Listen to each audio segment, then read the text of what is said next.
প্রথম সপ্তাহে যে সমস্যাগুলো বা লক্ষণগুলো দেখা দিতে পারে। মাসিক বন্ধ হয়ে যাওয়া, এটি গর্ভাবস্থার সবচেয়ে সাধারণ এবং প্রথম লক্ষণ। যদি আপনার মাসিক চক্র নিয়মিত থাকে এবং নির্ধারিত সময় মাসিক না হয়, তবে গর্ভাবস্থার সম্ভাবনা থাকে।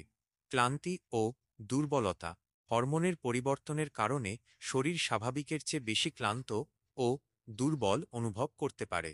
বমি বমি ভাব বা গা গোলানো, মর্নিং সিকনেস।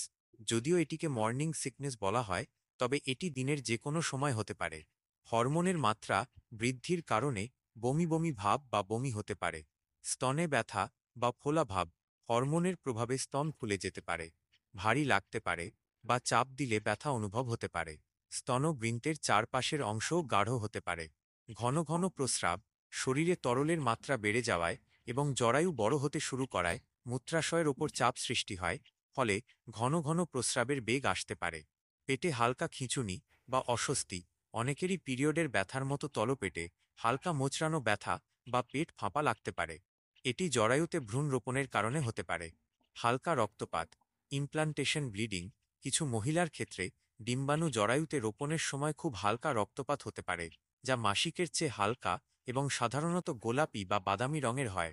মেজাজের পরিবর্তন, মুড সুইং, হরমোনের ওঠানামার কারণে মেজাজের দ্রুত পরিবর্তন হতে পারে।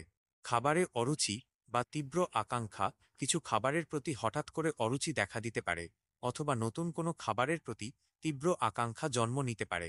ঘ্রাণশক্তির পরিবর্তন, গন্ধের প্রতি সংবেদনশীলতা বাড়তে পারে, যা কিছু খাবারের গন্ধকে অসহনীয় করে তুলতে পারে। শরীরের তাপমাত্রা বৃদ্ধি, প্রজেস্টেরন হরমোনের মাত্রা বৃদ্ধির কারণে শরীরের তাপমাত্রা সামান্য বৃদ্ধি পেতে পারে।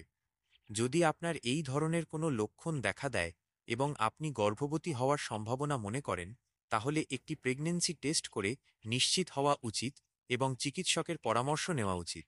প্রতিটি নারীর গর্ভাবস্থার অভিজ্ঞতা ভিন্ন হয়, তাই লক্ষণগুলো ব্যক্তিভেদে ভিন্ন হতে পারে।